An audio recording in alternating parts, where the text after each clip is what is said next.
Et c'est parti pour j'allais dire énième épisode, mais je crois que j'ai déjà fait la blague, donc je vais dire ce nouvel épisode. Restons sérieux pour ce qui est déjà le début de la fin de la première saison, voire même saison 0 de Peutron Minet, car c'était la première fois qu'on s'essayait à l'exercice. On a décidé qu'on allait recommencer l'année prochaine. Et bien sûr, pour soutenir ce grand projet qu'est Peutron Minet, n'hésitez pas à faire des dons pour payer plein de trucs et tout, pour qu'on puisse faire des trucs avec votre argent. Donc voilà, nouvel épisode de ces dernières semaines. Je crois qu'il reste encore beaucoup, en fait, 4-5 épisodes, donc tranquille. C'est pas encore le moment des au revoir. Donc, sujet de la semaine, Mélenchon. Je crois que j'ai appelé ça Mélenchon malgré tout. Donc, formulation de phrase que j'ai fait exprès, bien sûr, pour attiser le questionnement. Mais pourquoi est-ce qu'il veut dire malgré tout ? Qu'est-ce que cet homme est tellement mystérieux et ses titres tellement aguicheurs ? Donc, Mélenchon malgré tout. On va déjà analyser ce malgré tout. On pourrait penser que je suis, comme n'importe quel jeune gauchiste, un fan ultime de Mélenchon et que donc j'aurais rien à redire sur le petit père des peuples, ou comme, je sais pas, n'importe quel jeune socialiste, même s'ils sont pas beaucoup, que je le déteste comme si c'était le diable. Je suis plutôt dans un entre-deux. Néanmoins, pourquoi est-ce que j'ai dit malgré tout ? C'est donc bien que j'ai des critiques à faire à Jean-Luc Mélenchon, parce que je précise, cet épisode va être une espèce d'immense sucerie de Jean-Luc Mélenchon, de tout ce qu'il a bien fait, de tout ce qu'il fait bien encore, de tout ce qu'il incarne. Donc on va commencer quand même avec des critiques, et qui permettront d'expliquer par exemple pourquoi est-ce que je ne suis pas insoumis. Donc, plusieurs choses. Déjà, Jean-Luc Mélenchon reste un politicien qui prône une politique réformiste, donc de rester dans le système, de le changer par les méthodes légales, par les élections notamment, c'est leur grande méthode. Et personnellement, c'est pour moi on en parlera peut-être une autre fois, mais c'est tellement des questions importantes qu'un minotaure suffit peut-être pas seulement, mais pour moi, on est arrivé à un stade sur plein d'aspects de la société où le réformisme, dans sa forme la plus classique, qui est celle que, au final, utilise la France Insoumise avec les méthodes électorales, est déjà obsolète et surtout trop lente, prendre trop de temps à mettre en place par rapport aux différentes catastrophes qui s'annoncent et qui sont déjà là. Donc déjà là-dessus, j'ai envie de dire déjà, dans mon tronc politique, je ne peux pas être en accord sur tous les points avec Jean-Luc Mélenchon et avec le mouvement de la France Insoumise. Mais il y a plein d'autres petits détails. On va en reparler, mais la France Insoumise reste un parti qui, par exemple, là, aux dernières élections, commence à s'installer dans le paysage politique, commence à placer déjà des maires récemment, pour objectif de placer encore plus de sénateurs aux prochaines élections. En gros, c'est un parti politique, même s'ils se définissent comme mouvement, qui a été intéressant, au début super intéressant, comme une espèce de nouvelle vague qui montrait une révolte, un vrai vent frais qu'on avait peut-être jamais vu dans l'histoire politique, en tout cas du monde réformiste, mais qui là semble déjà préparé, en tout cas se prépare à exister à long terme. Alors, il y a des pro-insoumis qui peuvent très bien défendre ça en disant, par exemple, que les sénateurs, d'en avoir plein, c'est super utile si il y a un insoumis qui est président. Néanmoins, moi, ce qui me transparaît là-dedans, c'est que c'est surtout une stratégie pour que tous les membres importants de la France Insoumise se placent, et on peut y distinguer une tactique, tout simplement, pour que le parti s'ancre dans le paysage politique français et au final change que un peu la vie des gens, comme le PCF par exemple, qui après avoir été une grande tempête politique s'est calmé et est rentré doucement dans les différentes structures, dans le monde politique, a placé un nombre incalculable de maires et de sénateurs, et aujourd'hui un parti de vieux moustachus qui dorment, quoi. Donc ça fait partie de mes peurs de ce que peut devenir la France insoumise. Je vais pas spécialement rentrer dans le débat de est-ce que Mélenchon est antisémite ou pas, est-ce que Mélenchon dirige une meute qui lui est complètement servile. Je pense pas du tout. Alors déjà antisémite, je crois pas, même si au cours de nos conversations célestes, on avait remis en question la défense notamment de Mélenchon et d'autres fans, genre la Zawa Prod par exemple, qui avait dit pour le défendre un truc genre il écorche toujours les noms, c'était suite à l'histoire de Epstein. Non, moi j'étais plutôt d'avis que s'il y avait des militants honnêtes juifs qui disaient qu'ils avaient été blessés à ce propos, que de fait on pouvait considérer que c'était une vanne antisémite. Et Mélenchon, je pense, l'avait compris un peu dans ce sens-là. Mais plus généralement, je ne pense pas qu'il y ait du tout de politique antisémite chez la France insoumise. Je ne pense pas que ce soit un objectif secret de passer au pouvoir pour être les plus grands antisémites de la galaxie. Pas du tout. Et pour l'autre sujet, si Mélenchon va y revenir, ça, ce truc de la meute, de tous ces... qui apparemment seraient que des soldats qui seraient obligés d'avoir un portrait de Mélenchon dans leur salon, et que tous les vrais militants de la première heure qui l'ont aidé à monter avaient été dégagés parce qu'ils étaient trop ambitieux ou qui remettaient en question Mélenchon, tout ça.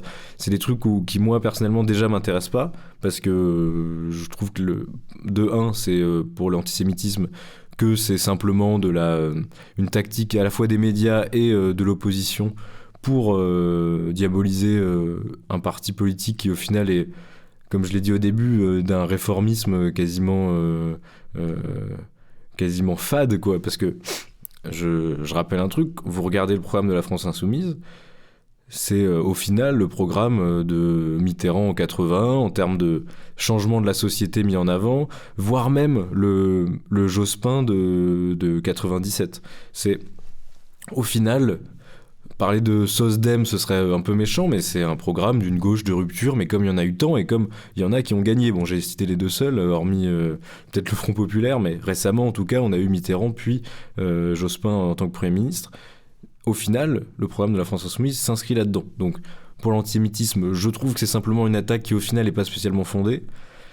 Et pour l'histoire de la meute, je trouve que c'est beaucoup de bruit. Alors pareil, c'est sûrement des attaques très bien menées par les médias et l'opposition, mais sinon on va y revenir, mais les personnages qui ont mené, notamment avec l'histoire de la Fronde, cette histoire, cette attaque envers Mélenchon, sont pas spécialement les mecs les plus honnêtes du monde. On va en reparler, parce que chaque fois je me fais un malin plaisir de parler des amis Garrido, Autain, Alexis Corbière, parce que j'en avais parlé, je crois, au moment de la fameuse émission sur la primaire de la gauche, qui plus le temps passe, plus comme n'importe quel observateur d'ailleurs, hein, j'avais dit que le truc allait pas se faire. Je crois qu'on est en train d'avoir raison là-dessus, mais c'est pas Nostradamus là, c'est vraiment le truc auquel on pouvait s'attendre le plus, je pense. Bon. Donc là-dessus, voilà, quelle grande critique je peux faire à Mélenchon et à son mouvement. Trop de réformisme quand même si on va analyser plusieurs de ses idées, de son approche, de plein de trucs, notamment de l'idée de révolutionnaire, parce que lui se considère comme révolutionnaire. Néanmoins, moi, quand je vois le programme, je considère que c'est pas assez radical, et même c'est un truc plus général je pense pas que notre salut soit là-dedans. Voilà. Et autre chose, c'est vrai que ça va un peu avec, mais je vois là depuis quelques temps le parti rentrer doucement dans les différentes institutions. Et pour moi, c'est quelque chose qui peut être interprété comme une acceptation du système comme il est. Voilà pour les grandes critiques de Mélenchon, de pourquoi est-ce que j'ai dit Mélenchon malgré tout et pas Mélenchon je te pépon ou un truc comme ça. Maintenant, déjà je vais rappeler que moi par exemple, je me considère comme révolutionnaire, pas plutôt anarchiste, donc contre les partis politiques entre autres, même contre... même si LFI se considère comme un mouvement, contre toute forme de parti, même contre l'électoralisme à quoi il ressemble aujourd'hui. Voilà, c'est une critique extérieure de quelqu'un qui, de fait, n'est pas membre de la France Insoumise, je m'identifie pas à la France Insoumise, je suis même pas sympathisant de la France Insoumise. J'ai encore moins ma carte parce qu'elle n'existe pas, la carte de la France Insoumise. Mais j'ai voulu parler de Mélenchon, justement de quelqu'un qui est parti de là, a commencé avec Mélenchon avec la France Insoumise, et aujourd'hui a dépassé, pas dépassé dans le sens que je suis au-dessus de Mélenchon, que je suis plus intelligent, mais dans le sens où j'ai pris une direction différente. Mais pour faire ce chemin-là, il a fallu, et j'en suis conscient, passer notamment par Jean-Luc Mélenchon et la France Insoumise. Déjà, on va peut-être parler de la personne qui est Jean-Luc Mélenchon, parce qu'il faut le dire, c'est avant tout une espèce d'immense menhir. Alors, menhir, c'était un terme utilisé pour Jean-Marie Le Pen. Là, on est sur autre chose, plutôt un roc, un truc massif, quoi. La personnalité qu'est Jean-Luc Mélenchon, surtout pour nous qui avons moins de 25 ans, depuis qu'on est tout jeune, et puis qu'on sait à peu près ce que veut dire le mot politique, on a eu ce mastodonte qui criait super fort, qui a été une fois faiseur de mème à son insu avec La République c'est moi quand il se faisait perquise à son local, et parfois en le voulant un peu avec notamment l'excellent comment ça s'appelle, hologramme Où suis-je à Lyon, à Paris. Bon, donc c'est un personnage qui, déjà, avec donc sa première candidature à l'élection présidentielle, c'est en 2012, où il candidate après avoir quitté le Parti Socialiste. Il quitte le Parti Socialiste après avoir fait campagne pour le non vis-à-vis d'une... ah putain, comment ça s'appelle ? Un accord européen qui visait à, encore une fois, que c'est les accords de Lisbonne, je le tente, qui visait à encore plus libéraliser les échanges européens. C'était après donc la décision de passer à l'euro.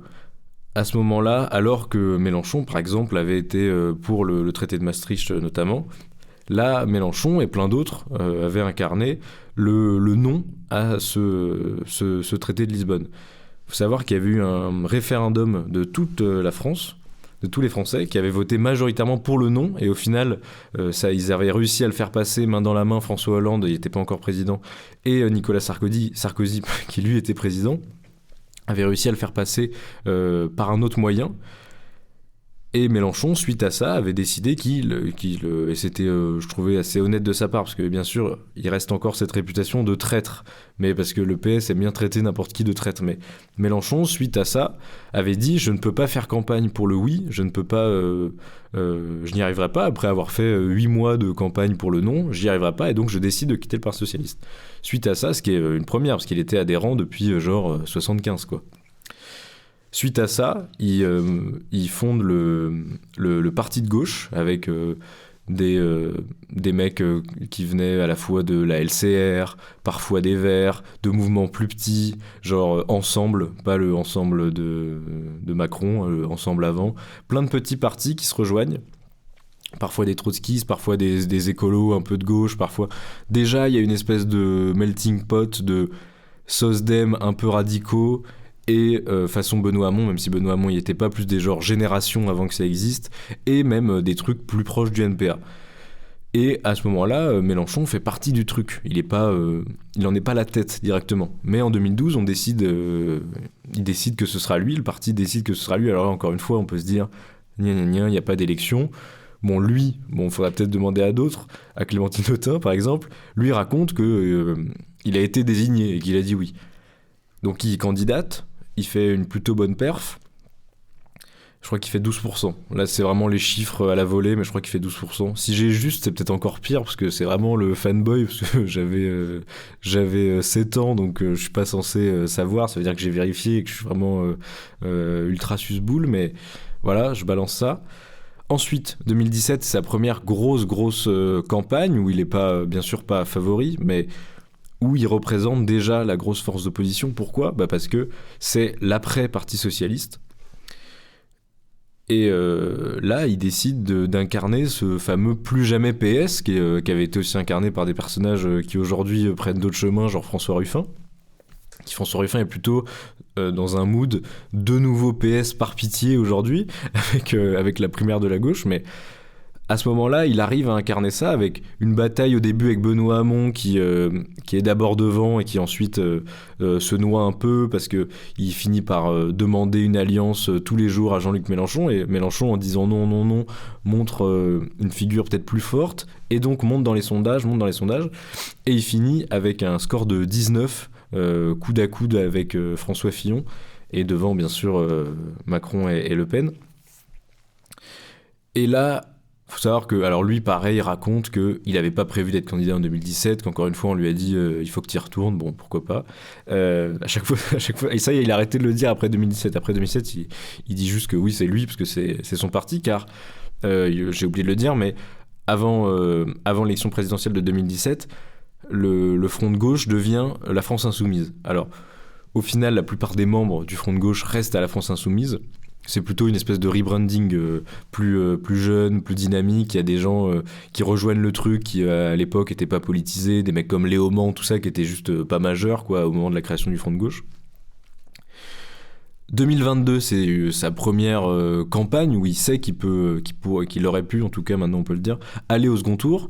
Et c'est, je pense, une des meilleures campagnes, même en tant que, si on prend le point de vue d'un opposant, c'est une campagne qui a été gérée d'une main de maître. Il a réussi, alors qu'il partait genre de 10% dans les sondages, à monter donc à 22, à 400 000 voix près du second tour et derrière Marine Le Pen. Il arrive à faire une campagne assez folle où il réussit à choper tous les SOSDEM du Parti Socialiste, Hidalgo qui finit à 2% ridicule, mais aussi plein de gens qui votent pas bien sûr. Il a construit un gros socle de militants LFI qui devient déjà un peu la plus grosse force de militants de France, et il échoue donc au pied du second tour. Et aujourd'hui, là où on en est, LFI est la première force d'opposition de gauche. Alors bon, c'est un peu je suis en tête à gauche de Raphaël Glucksmann, ça veut pas dire grand chose parce que il y a ceux qui gouvernent, c'est-à-dire les macronistes. LFI est pas juste derrière parce qu'il y a le RN qui est quand même un mastodonte d'opposition. Mais juste derrière, il y a la France Insoumise. Donc la France Insoumise, depuis 2022, n'a pas baissé du tout. Il y a eu beaucoup de coups avec notamment les accusations d'antisémitisme, entre autres. Il s'est passé plein de choses, il y a eu le nouveau Front Populaire, il y a eu l'échec de Lucie Castet, plein de machins. Il y a eu même avant, il y avait eu la fameuse NUPES. Aujourd'hui, on est à 1 an de l'élection présidentielle. Je crois que Mélenchon n'a pas dit que c'était lui le candidat, mais genre Bali Bakayoko a un peu leaké sans faire exprès, ou on ne sait pas si c'était volontaire ou pas. Globalement, on sait tous que ça va être Jean-Luc Mélenchon qui va y aller. Et donc on est à 1 an de ces élections, et bon, on sait pas trop. Évidemment que ce qui se dit, c'est que ça va jouer certainement entre Jordan Bardella et un Jean-Luc Mélenchon, certainement. On sait pas, hein, bien sûr, parce qu'il peut avoir une espèce de monstre centriste avec une calvitie et beaucoup de cravates qui peut sortir de nulle part et faire un hold-up, mais dans l'idée, en tout cas, les deux grandes forces qui s'annoncent, ça va être ça. Et donc, Mélenchon... Pourquoi est-ce que exactement en réalité il arrive tant à mystifier avec sa personnalité alors qu'il y en a plein qui sont tellement pourris, alors qu'ils représentent d'abord des forces politiques qui avaient plus de militants, plus de sièges. À qui est-ce qu'on peut l'opposer, par exemple, Jean-Luc Mélenchon à gauche? Olivier Faure, qui a, je pense, un des équipements les plus puissants, tellement le PS est présent depuis longtemps, tellement il y a de baronnies socialistes, tellement il y a de cellules socialistes, parce que ce qui est fou, c'est que le PS a été important à un moment, et donc il y a des cellules partout. Alors certes, des fois c'est 3-4 vieux, parfois ils arrivent à donner une espèce dans des coins où c'est un peu traditionnel d'être du PS, il y a quelques jeunes, mais le PS est une machine de guerre. Ils savent comment gagner de la thune, ils ont encore plein d'investisseurs très très riches.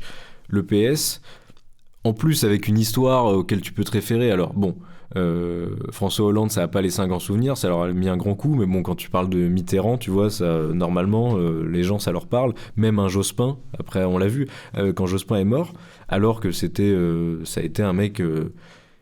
qu'on peut critiquer sur plein d'aspects, notamment quand on est très à gauche, a reçu des fleurs de plein de gens, notamment de la France Insoumise et de Jean-Luc Mélenchon.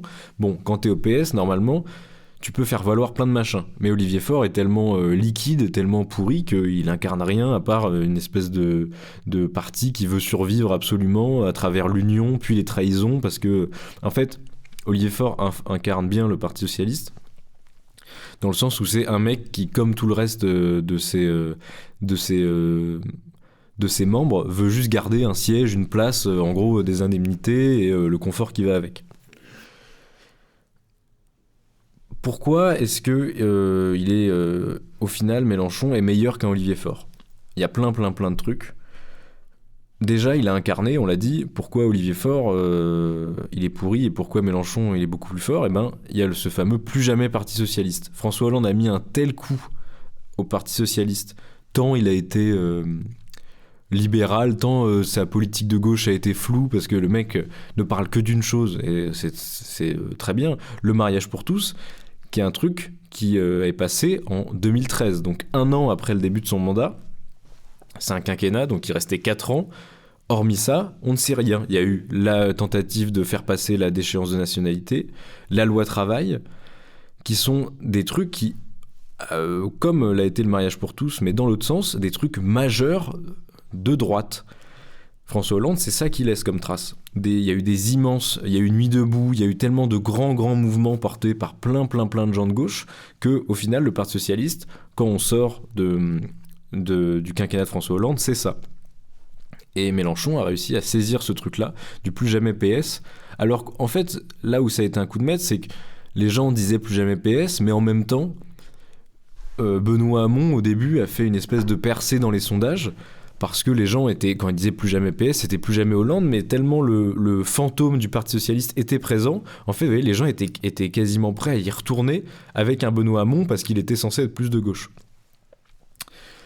Mais Mélenchon a réussi à capitaliser sur ce truc-là, ce mépris du Parti Socialiste, en décrivant ce qu'il était, c'est-à-dire un truc de mec en costume, qui, au final, ne pense qu'à garder, comme j'ai dit avant, tous les bénéfices de la vie de politicien professionnel. Il y a d'autres trucs, peut-être, qui sont plus des détails. Mélenchon, il a un talent évident pour les discours, mais aussi pour l'enseignement. C'est un des premiers à avoir lancé sa chaîne YouTube. Je crois que c'est littéralement le premier politicien de grande ampleur à avoir lancé sa chaîne YouTube. Et très vite, c'est devenu une espèce de professeur, en tout cas un vulgarisateur du monde politique, de la vie politique. Et il l'a fait super bien. Alors, ça permet de créer un truc de proximité, un truc aussi d'éducation de ses propres membres. On va y revenir, mais l'Institut de la Boétie est un peu le truc ultime de ça, mais dès le début, Mélenchon, dans son fort intérieur, a volonté d'éduquer les gens. Et ça, je pense que ça a plu à beaucoup, parce que la politique peut être un truc tellement éloigné, tellement barbant pour plein de gens, parce que une bonne partie des politiques tiennent à entretenir ça. Alors bon, on va encore reparler de lui, mais un mec comme Olivier Faure, on ne sait pas s'il réfléchit assez pour vraiment avoir pour stratégie de garder les gens cons et éloignés du monde politique et de la révolte, mais Olivier Faure, c'est un bon exemple. On ne sait pas ce qu'il pense, on ne sait pas ce qu'il veut pour les gens, on ne sait pas ce qu'il a prévu de faire, on ne sait pas exactement ce qu'il peut faire. Et quand il se fait interviewer, au final, il dit rien, à part critiquer les uns, les autres, trouver que ça, c'est pas bien, qu'il faut, au final, il faut que le pays avance, sans vraiment le faire avancer ensuite. Mais Mélenchon, lui, a créé une espèce de, très vite, en tout cas, il a fait passer ce message-là de je veux que les gens comprennent ce qui se passe dans le monde. Et surtout en France, je veux que les gens sachent qui nous cause des problèmes et quelles sont nos solutions. Dans un monde où les gens étaient, tous les jours, au moment en 2017, 2018 et encore aujourd'hui, mais vous voyez, c'est un truc qu'on entend un peu moins, le truc de « Ah, de toute façon, les politiques, c'est tous les mêmes ». Moi, j'ai l'impression que c'est une parole qui a un peu disparu. Et je pense que LFI est pour quelque chose. Alors, tous les gens qui disaient ça avant votent pas LFI, bien sûr, mais c'est un discours qui a un peu changé, tant LFI et peut-être malheureusement le RN aussi ont réussi à créer un sentiment de proximité avec les électeurs. Moi, je trouve que le RN, c'est plutôt dans un truc débile, avec Bardella et sa stratégie TikTok qui au final dit rien. Mélenchon a peut-être été plus utile et intelligent là-dedans, avec des vidéos YouTube parfois un peu longues où il parle face caméra avec un ton très sérieux et quelques vannes de temps en temps, de sujets importants. Autre chose qui, je pense, a parlé à plein de gens de mon âge, à une période où déjà, je dis ça, je sais pas, disons au cours du lycée, où déjà on avait un désir révolutionnaire, on commençait déjà à se renseigner sur les grands révolutionnaires, sur ce que signifiait la révolution, comment arriver à... Parce que c'est un truc assez évident de la jeunesse, mais déjà quand on te parle de mai 68 et qu'on te dit que c'était, tu vois, ou même tes grands-parents qui te disent « Ah, j'ai fait ça en mai 68 », tu dis « Ah, mais tiens, c'était à mon âge, voilà, qu'est-ce que c'est ?» La pensée révolutionnaire nous intéresse à ce moment-là. Mélenchon est fort là-dessus parce qu'il arrive à respecter la pensée révolutionnaire. Alors qu'au final, c'est un homme réformiste, qu'il dit très clairement d'ailleurs. Il respecte la pensée révolutionnaire au point de lui-même dire, et on peut remettre en question cette idée, qu'il est un révolutionnaire, que sa méthode de faire est toujours de mener à la révolution. Et c'est un truc qu'il dit assez clairement. Certes, il veut passer par les urnes, mais c'est une révolution par les urnes. Alors, il y a certainement quelques communards là qui s'arrachent les cheveux, mais c'est son idée à lui. Et à travers ça, il a un respect profond pour la pensée révolutionnaire et pour les grands révolutionnaires. Il vient du trotskisme et il s'en revendique encore aujourd'hui, même s'il a toujours dit que lui, Marx, au final, c'est pas dans ses grands textes importants. Et ça, c'est un truc intéressant, on va en reparler ensuite. Mais il a un respect pour ça, et surtout, il refuse de mettre de côté l'idée de la révolution et du changement radical. Et ça, c'est un truc où, quand t'es jeune, que tu peux avoir tendance à... trouver que la politique c'est un jeu de mecs en costume qui au final pensent un peu tous la même chose, c'est intéressant. Même si, encore une fois, aujourd'hui, moi, je suis plus mélenchoniste, on va revenir sur ce terme, mais à ce moment-là, c'est un truc intéressant, quelqu'un qui dit il faut pas tout jeter dans l'idée de révolution, voire même il faut tout garder, mais moi je propose de faire ça différemment. C'est intéressant. J'ai parlé du fait qu'il n'était pas spécialement en mode Marx, c'est génial, tout ça. Il y a un truc qui pour moi était important et super intéressant dans la manière de faire des discours, de parler, d'aborder le monde politique de Jean-Luc Mélenchon, c'est l'importance de la poésie et de la littérature dans sa manière de penser. Tout le temps, il cite, par exemple, c'est un grand fan de Rabelais. Ça, c'est des trucs qui permettent d'intellectualiser énormément le débat politique et surtout de le faire aller plus loin. Quand tu poétises un débat, par exemple, son fameux truc à l'UMA là, chez Backseat, où il dit abattez la citadelle, des trucs comme ça, même si là il cite pas de poésie, il y a une forme de poésie de rêve en fait. Il a incarné un truc qui relève du rêve.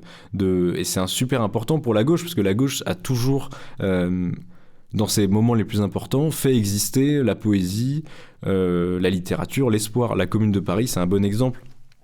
Combien de communards étaient avant ou alors sont devenus des auteurs, des poètes, des musiciens, bien sûr, le temps des cerises. Pour la gauche, pour une gauche intéressante, il faut la poésie et la littérature, pas dans le sens parce que c'est des rêveurs idiots, mais parce qu'il n'y a que ça qui permet d'être vraiment visionnaire. Et la gauche a besoin d'être visionnaire. Dans un monde où la plupart des politiciens font semblant de parler de chiffres, parce qu'en plus, ils prétendent que eux, c'est des mecs sérieux, très carrés, avec beaucoup de feuilles, mais en fait, ils disent pas grand-chose. Pensons encore une fois au bon Olivier Faure qui... parlent de SMIC à 1700 € dans leur soi-disant programme qui est sorti là, et en fait ensuite ils expliquent pas pourquoi, comment est-ce qu'ils vont avoir ce SMIC à 1700 € par exemple. Apporter de la poésie, de la littérature, c'est bien parce que ça permet aux gens déjà de se cultiver, mais aussi de pousser pour moi la pensée de gauche vers au final ce qui est genre dans son essence quoi. La poésie, ça, c'est ce qui a fait naître la gauche pour moi. Et peut-être le truc au final qu'on pourrait lui accorder, C'est là, je crois qu'il il avait fait un interview chez un mec que je connaissais pas, mais qui là c'est passé chez TF1. C'est un gars qui, comme Lina l'avait fait un peu, passe des extraits de la carrière d'un politique et les voit avec lui et réagit avec lui. Et là, le premier épisode, c'était avec Mélenchon. Mélenchon disait à la fin qu'il fallait pas être mélenchoniste. Déjà, lui, il trouvait que ça existait pas, mais en tout cas, qu'il fallait pas l'être et qu'il fallait aller plus loin, qu'il fallait être... Alors, il avait une petite formule genre soyez poète, soyez artiste, tout ça. Mais ça, c'est un truc intéressant parce que il pourrait, je pense, quoi qu'on dise, aller beaucoup plus loin là-dedans, faire au final parler d'une pensée mélenchoniste. Il pourrait le faire. Certainement que plein de militants à lui seraient d'accord, et moi je pense qu'il y a de fait, il y a plein de militants LFI et de membres LFI comme Léo Mon par exemple qui se disent mélenchonistes. Mais lui en disant non, alors bien sûr on peut dire que c'est encore une fois c'est une stratégie, que c'est le grand méchant, bon, tout est de la stratégie, mais c'est intéressant parce que moi par exemple, cette idée où lui-même pousse à aller plus loin, à toujours lire. Ça, c'est un truc qu'il dit aussi dans ce fameux discours là, à la fête de l'UMA, que il dit il n'y a pas de lutte politique claire sans pensée politique claire. Ça, c'est un truc intéressant. Moi, je le lis comme il faut pas hésiter à aller plus loin que moi, à être plus intelligent que moi, et il faut certainement pas s'arrêter à moi. Et ça, pour un homme politique qui aspire de fait à être président, à gouverner lui et son mouvement politique, je trouve que c'est intéressant. Et moi personnellement, c'est ce que j'ai fait, quoi. J'ai écouté, et puis j'ai lu plus, et puis aujourd'hui, je trouve qu'ils vont pas assez loin, que ce qu'ils proposent, c'est pas forcément les bonnes solutions. Et ça, là-dessus, je suis obligé de dire merci. Alors, bon, d'un côté, ils ont peut-être perdu un militant, du coup, mais je pense que Mélenchon, en tout cas, lui, est pas dérangé à cette idée-là. Il met souvent en avant qu'il faut absolument que le militant se cultive. Et je crois qu'il en parle en disant que c'est un peu un truc de militant à l'ancienne, que le militant doit se cultiver, doit beaucoup bouquiner, doit savoir ce qu'il dit et tout. Mais le fait est que on a beaucoup parlé au cours de cette année dans Minotaur, d'à quel point moi j'avais du mal avec l'idée de toujours exister dans l'opposition. Comme des Tondelier, par exemple... qui existe d'abord ou Macron, lors des 2 seconds tours qui l'ont fait gagner, cette idée d'incarner simplement l'opposition à l'extrême droite et d'au final rien proposer, pas exister. Ce qui est bien, c'est que... je sais plus ce que je disais, pourquoi est-ce que je dis ça? Bon. Et ben voilà, c'est tout. Donc, quand il dit qu'il faut pas être mélenchoniste, Mélenchon, il a quand même créé un mouvement qui s'appelle la France Insoumise, qui de fait est un mouvement mélenchoniste, puisqu'il en est le créateur et ensuite le dirigeant. Alors je sais plus quel terme ils utilisent pour dire que c'est lui le chef. Mais déjà, il y a plusieurs trucs. Déjà, il y a plusieurs gens qui remettent en question le truc parce qu'il n'y a pas d'élection interne pour, par exemple, décider du candidat ou du secrétaire du parti. Déjà, c'est pas un parti, donc ce truc-là s'applique pas. Mais ensuite... Encore une fois, je vais faire l'avocat de Mélenchon là-dessus, mais j'ai trouvé qu'il avait une réponse assez intéressante qui, en fait, moi, m'est utile, pas pour défendre la France Insoumise, mais pour critiquer les autres partis. Lui dit les élections internes, les primaires, par exemple, c'est un truc qui est terrible parce que on s'embrouille à la vue de tous, avec différents programmes, et ensuite on est censé tous s'allier derrière celui qui a gagné, le soutenir et essayer de le faire gagner. Il parle là bien sûr du Parti Socialiste avec ses différentes primaires qu'il y a eu à peu près toutes ces époques. C'est un truc qu'on a vu, là on a un exemple parfait là-dessus, c'est Benoît Hamon qui donc gagne la fameuse primaire du Parti Socialiste, avec notamment Jean-Luc Benamias qui arrive dernier lors de celle-ci. Benoît Hamon gagne un peu contre toute attente, et derrière, il y a Manuel Valls notamment, qui a donc été le second, qui décide de soutenir, et François Hollande d'ailleurs, de soutenir officiellement, non pas Benoît Hamon, qui est pourtant le mec qui a gagné les primaires du Parti Socialiste, mais de soutenir Emmanuel Macron. Parce qu'ils disent, en fait, on n'est pas d'accord avec Benoît Hamon. Alors que c'est quand même dans l'instruction il faut soutenir celui qui a gagné, c'est le principe de la primaire, ensuite on va tous derrière. C'est ce qui est demandé lors de la primaire de la gauche qui est censée avoir lieu en octobre. Et ça s'est passé, par exemple, lors de la victoire de Ségolène Royal, qui l'envoie comme candidate à la présidentielle, où au final, tous les mecs, donc les Hollande, les DSK, décident de la soutenir assez mollement pour déjà qu'elle perde, et pour pas se cramer eux. Mélenchon, en disant on fait pas ça, on fait pas de primaire, on fait pas d'élection au sein du parti, il montre d'abord les rivalités qui peuvent exister dans les partis historiques. Au final, le manque d'une ligne claire, ou j'ai envie de dire d'un cap clair, qui rend au final un mouvement faible et qui montre simplement ces tensions aux yeux de tous, quoi. La technique Mélenchon, c'est on fait bloc, vous savez pas ce qui se passe dans les réunions, et on sort avec un programme, et celui qui le porte, c'est moi, parce que c'est comme ça. À chaque fois, je dis, c'est pas un parti, c'est un mouvement.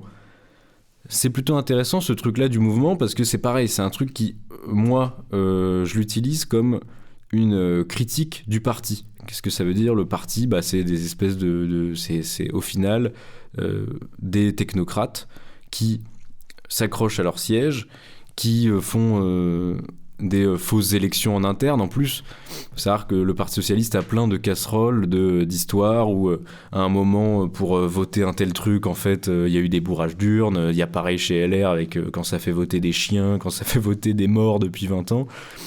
Le parti, c'est des gros appareils. Il y a des gens qui trouvent ça très bien. Mais Mélenchon, à travers LFI, critique plein de trucs que les partis au final se sont habitués, auxquels les partis se sont habitués, mais qui ont fait mourir certainement le Parti Socialiste aujourd'hui. Par exemple, le Parti Socialiste, pendant longtemps, ils avaient leur méthode de recrutement, c'était les jeunesses socialistes. C'est donc, tu fais genre jusqu'à tes 25 ans, t'es étudiant et t'es aux jeunesses socialistes, c'est ce que Manuel Valls a fait. Donc t'es à Tolbiac jusqu'à 25 ans, et après, soit quand il y a un gouvernement socialiste qui est élu, on trouve un poste de ministre ou de secrétaire, et sinon tu rentres dans le parti, tu deviens député. Ce truc-là a créé des personnages, là j'ai cité Manuel Valls par exemple, c'est pas mal, a créé des personnages qui au final sont éloignés, mais tellement du ce qu'on peut appeler le vrai monde, quoi, et vivent dans une bulle où est important simplement de gravir les échelons, de finir le plus haut où on peut finir, de garder ses indemnités, de gagner encore plus d'argent. Les mecs vivent dans une espèce d'arène constante où la politique est un jeu où, qu'on adore. Combien de mecs... c'est quoi ça ? Qui c'est qui avait dit déjà j'adore la politique. Je sais plus qui c'est qui avait dit ça. J'ai un trou. Mais en tout cas, un truc de gens déjà éloignés du monde, du vrai monde, et surtout avec un caractère qui est en opposition complète avec la lutte sociale que doit représenter le combat de gauche. Quand ton seul but c'est gravir les échelons et gagner plein d'argent, garder ton poste même si c'est pour prendre la place d'une femme, d'une personne racisée, ça peut pas créer un parti de gauche qui va loin et qui aide les gens au final. La France Insoumise a apporté, de fait, des personnages intéressants à des postes importants. Même si moi, par exemple, je trouve que l'Assemblée nationale, c'est une vaste blague, quand on observe à quoi elle ressemble, à quoi elle a ressemblé depuis toujours, on se dit évidemment qu'il y a un souci. Et s'il y a bien un truc intéressant à faire avec l'Assemblée nationale, même si on peut remettre en question la forme qu'elle a aujourd'hui, même son existence, ce serait de faire entrer dans cette institution des gens qui y sont jamais allés. Et quand je dis ça, je dis pas juste le truc de quasiment de pinkwashing que font certains partis politiques, de juste mettre un noir dans leur liste municipale pour se faire élire ou dire qu'ils sont inclusifs. Non, la France Insoumise, de fait, a vraiment fait entrer des personnages intéressants. Rachel Keke, par exemple, qui était femme de ménage, qu'ils ont fait rentrer, qui est devenue députée. Alors malheureusement, elle a fait qu'un mandat, et là, je crois qu'elle a perdu aux dernières élections municipales. Ça, c'est un personnage intéressant. Alors, les fans de politique, les fans de joute à l'Assemblée ont trouvé ça nul, parce que bon, c'est mieux quand c'est des vieux avec des gros ventres, plutôt que des gens qui représentent la vraie vie. Moi, j'ai trouvé ça intéressant, mais il y a d'autres trucs. Là, récemment, j'ai vu que... comment est-ce qu'il s'appelle voilà, Anas Kournif, qui était, vous avez peut-être déjà entendu ce nom, c'était l'étudiant qui s'était immolé par le feu devant le Crous de Lyon il y a quelques années, en protestation de la comment ça s'appelle, à quel point c'est dur de vivre au Crous, quoi, et d'être étudiant. Il avait décidé de s'immoler par le feu, et il est aujourd'hui brûlé comme il faut, genre 70% de son corps. Il lui reste pas grand chose. Et ben, le Anas, là, il a été élu au conseil municipal d'un des arrondissements de Marseille sous l'étiquette LFI. C'est des trucs qui en plus sont intéressants parce que c'est pas spécialement mis en avant par LFI, mais lui choisit de le faire sous l'étiquette LFI. LFI accepte, et ça, c'est pas du tout du pinkwashing ou quoi que ce soit. C'est un truc de vraiment. Là, on décide de faire rentrer des discours intéressants. Le mec qui s'immole par le feu pour dénoncer la gestion du Crous, des logements étudiants et même de la précarité étudiante, ça, c'est vraiment des gens du réel qui ont des discours intéressants à porter et qu'aucun parti aurait accepté de porter d'ailleurs. Autre truc super intéressant avec la méthode de la France Insoumise, c'est celle des groupes d'action. Alors bien sûr, on a toujours connu les cellules qui existent de chaque parti, à des cellules dans plusieurs villes, des locaux un peu partout. Alors en fonction, si c'est une grande ville, c'est des grands locaux, si c'est des petites villes, il n'y en a pas beaucoup. Bien sûr, en fonction aussi de quelle couleur est la ville, les locaux sont plus ou moins gros. Dans une ville du Nord, le local du NPA va pas être immense. Par contre, le PCF dans la ceinture rouge va avoir des gros bureaux avec pas mal de gens dedans. Bref, LFI a pas voulu faire comme ça et a créé ce qu'on appelle des groupes d'action. Donc tout se passe sur une application qui s'appelle Action Populaire, et n'importe qui met à peu près la zone où il est, la ville où il est, voire même le quartier, et tu peux créer ton groupe comme ça. Faut juste mettre, je crois même pas que tu as besoin de mettre ta carte d'identité, tu mets juste ton nom, ton prénom, et tu crées ton groupe. Et à partir de là, des gens peuvent le rejoindre, tu peux organiser des activités, et il y a un nombre maximum. Alors en réalité, c'est un peu poreux, c'est juste qu'à partir de 10-15 membres, on te dit qu'il faudrait mieux séparer ton groupe en plusieurs parties, mais pour des raisons de logistique, il y a des groupes avec 500 personnes dedans, mais juste pour se relayer des infos. Mais la grosse idée, c'est des groupes dans lesquels il y a certes des animateurs de groupe, mais qui sont pas chefs, qui sont simplement animateurs de groupe. Alors, sachant que les animateurs, souvent c'est les mecs qui ont créé le groupe. Là, on peut peut-être discuter d'une faille démocratique, parce que là où c'est intéressant, c'est que donc, ça crée des trucs qui ont obligatoirement un ancrage local très fort, mais aussi, ça permet de créer des groupes, de faire des actions politiques, tout sans passer par des vieux briscards qui tiennent à leur ligne, qui tiennent à leurs locaux, qui tiennent à leur hiérarchie. Là, toi, si tu veux, vous êtes 3-4, vous voulez créer ce truc-là, vous espérez que des gens vont rejoindre, vous pouvez faire ça. Là-dessus, évidemment, on peut que soutenir, parce que ça rend la politique accessible, ça rend le militantisme accessible. Néanmoins, bon, il y a des failles, on va peut-être pas rentrer dedans, quoique, comme ça pourra faire de moi, ça montrera que je suis légitime pour un peu sucer Mélenchon. Bah, par exemple, au final, quand t'as un groupe d'action avec 15-20 personnes, même si tu passes ton temps à dire « Ah non, mais il n'y a pas de chef, je suis simplement animateur du groupe », au moment où il y a une réunion, et ben c'est toi qui choisis, qui crée l'ordre de parole, qui prend note de qui va parler, c'est toi qui anime les débats, c'est toi qui souvent, certes, tu t'es pas le seul à décider, mais c'est toi qui propose les dates, par exemple, des actions. Quand il y a des réunions entre groupes d'action de plusieurs coins, on envoie les animateurs. Au final, ça ressemble quand même pas mal à des chefs, même c'est toi qui peux décider d'exclure quelqu'un d'un groupe, par exemple. Donc, tu as tout d'un chef, et c'est pas très grave. Mais LFI, dans une espèce de refus catégorique de créer des personnes ambitieuses et des hiérarchies au sein des groupes, décide qu'il faut pas qu'il y ait d'élections, même au sein des groupes d'action. Donc on se retrouve avec des groupes de 20 personnes qui disent « Ah, on aimerait bien faire une élection pour choisir l'animateur cette année. Tu peux être exclu de la France Insoumise si tu décides quand même de faire cette fameuse élection. » C'est un défaut, on comprend l'idée. On veut pas créer, encore une fois, des futurs technocrates qui vont poursuivre des grandes carrières avec des grands costumes très chers. Néanmoins, au final, ce qui se passe, c'est qu'il y a des gens qui restent les chefs simplement parce qu'ils ont cliqué sur le bouton en premier. Si on va plus loin, si on décide de dépasser la France Insoumise, c'est quand même un excellent point de départ, cette idée de pouvoir créer des groupes, de pouvoir se rejoindre entre personnes qui ont des affinités politiques.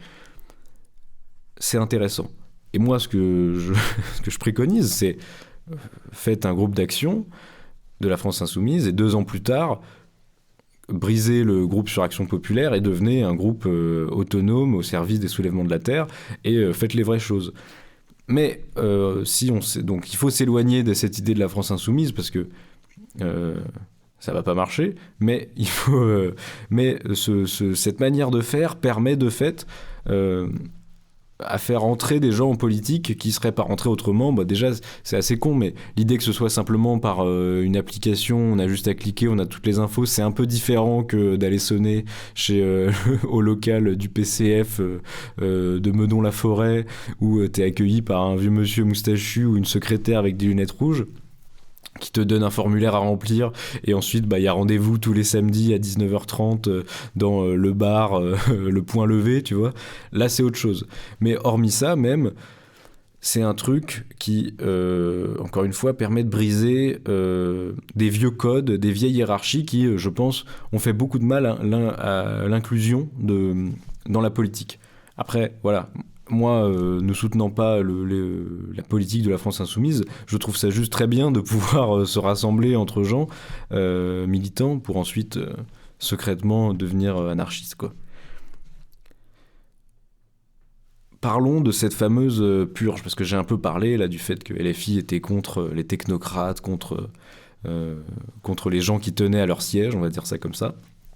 Il y a eu un événement qui a un peu cristallisé tout ça, c'est la fameuse purge lors des législatives 2022. En 2022,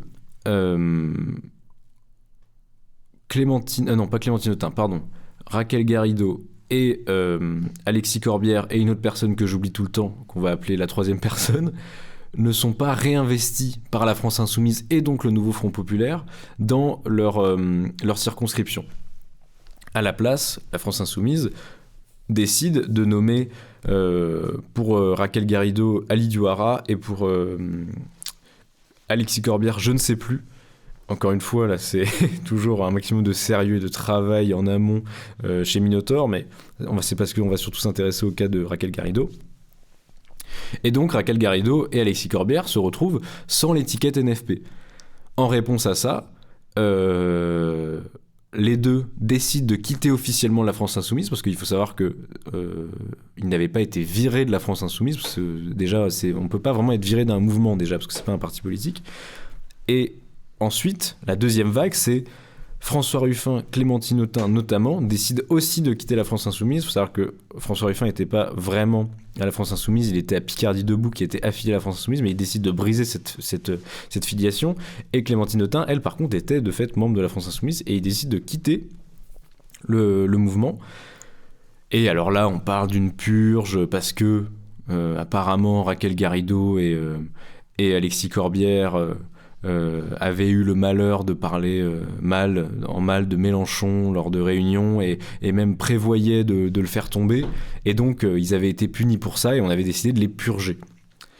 Alors, il y a deux choses. Déjà, ce qui est vrai, c'est que Corbière, Autain, Garrido faisaient des réunions avec notamment des membres du PS et je crois qu'il y avait notre ami à la veste verte aussi et le milliardaire aujourd'hui accusé d'agression sexuelle, Monsieur Legrain, pour tenter donc c'était il y a 4-5 ans, de faire un braquage pour écarter Mélenchon et faire une candidature commune de gauche. Bon voilà, encore une fois, cette idée-là, déjà à l'époque.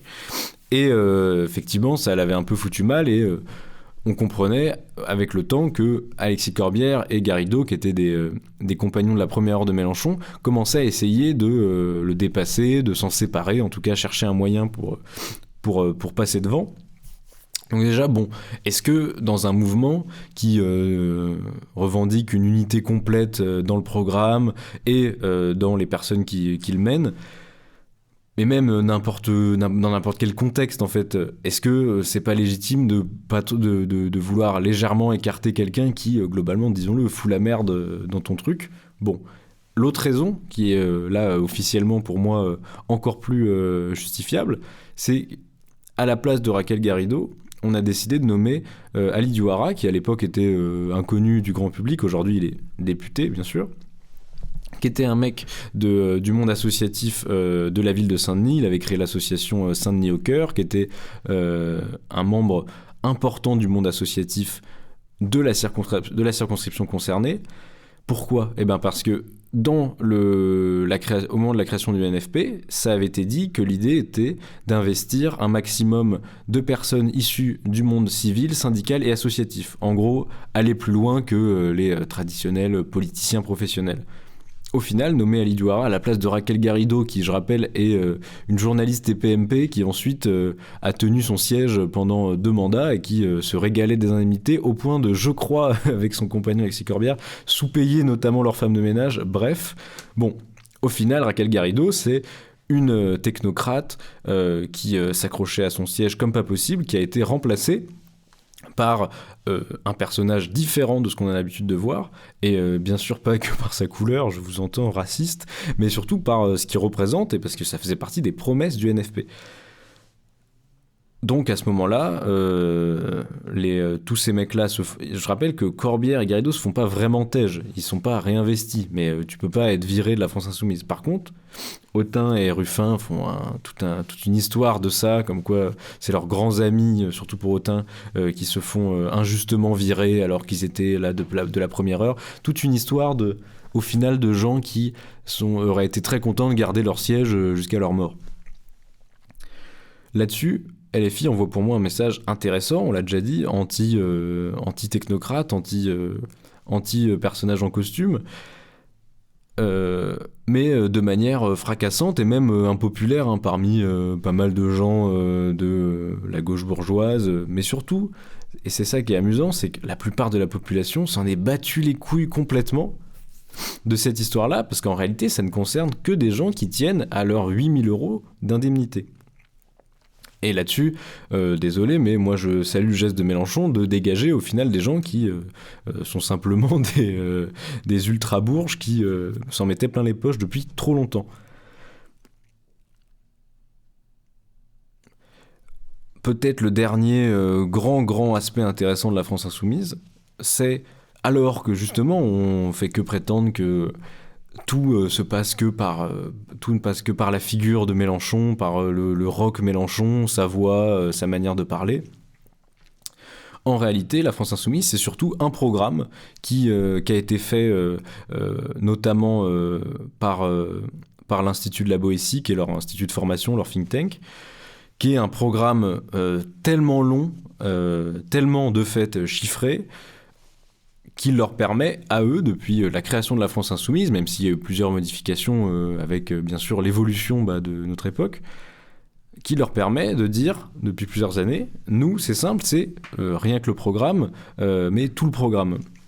C'est un programme qui a été légèrement modifié d'abord au moment de la NUPES, et qui ensuite, le fameux programme de la France Insoumise est devenu ce truc de la NUPES, et ensuite encore un peu modifié avec notamment des trucs d'actualité, genre le soutien à l'Ukraine au moment du NFP.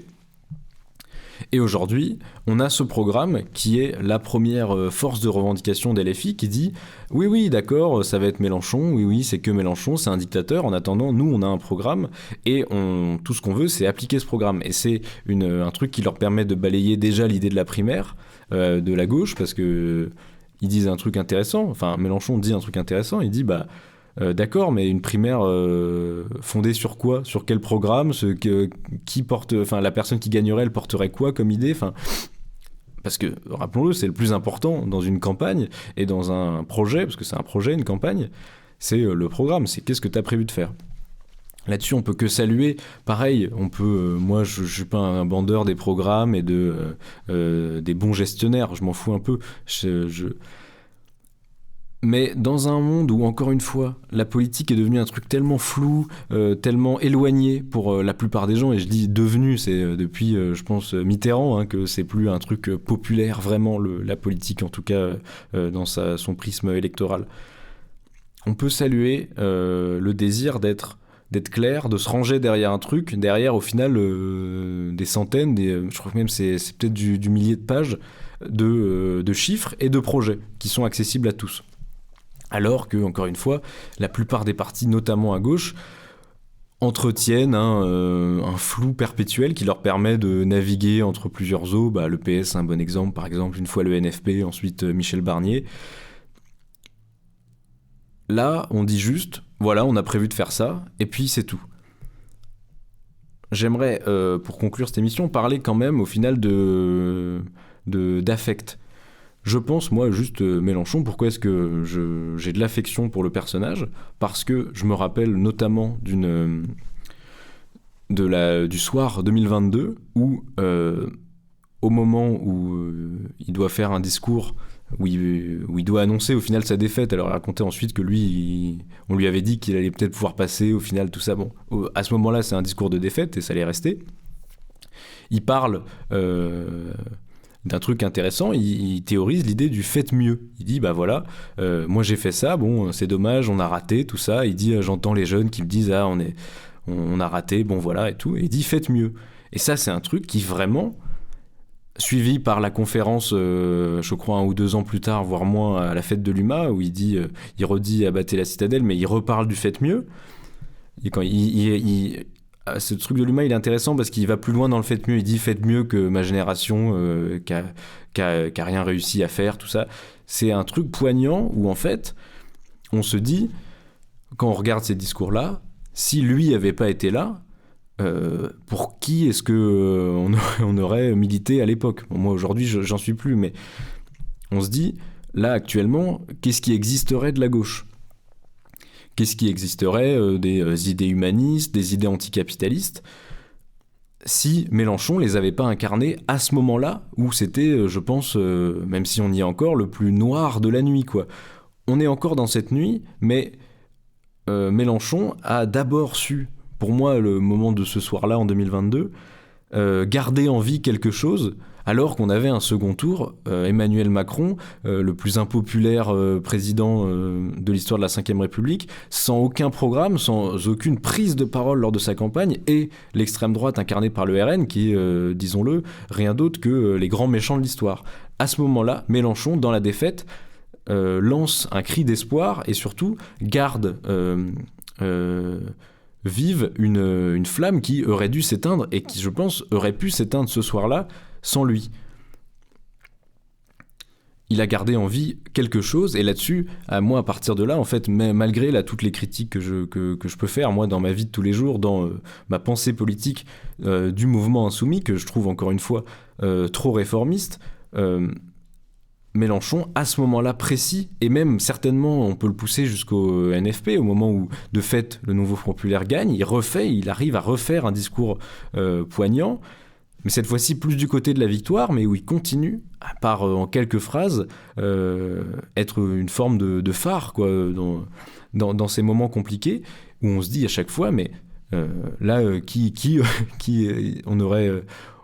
on aurait existé grâce à qui, là, à quel moment est-ce que évidemment qu'on se serait effondré s'il avait fallu, pour faire barrage à l'extrême droite, voter Olivier Faure, voter Marine Tondelier, et encore une fois, pas simplement faire barrage à l'extrême droite, mais montrer qu'il y a des idées et que c'est les idées qui permettent de faire vaincre l'ennemi, et pas la faiblesse d'une opposition simplement par le mot opposition, comme l'incarnent les personnages flasques comme Tondelier ou François Ruffin. On peut, je pense, terminer en saluant Mélenchon par le fait simplement d'avoir gardé en vie un truc que nous, on décide aujourd'hui de récupérer et de pousser plus loin que lui, même si, bon, il existe encore politiquement, donc c'est pas comme si on prenait on prenait l'âme d'un mort et qu'on l'emmenait plus loin. Là, justement, ça devient au final des adversaires politiques, la France insoumise. Mais voilà, on salue le chemin qui a été fait et d'avoir gardé en vie ce machin.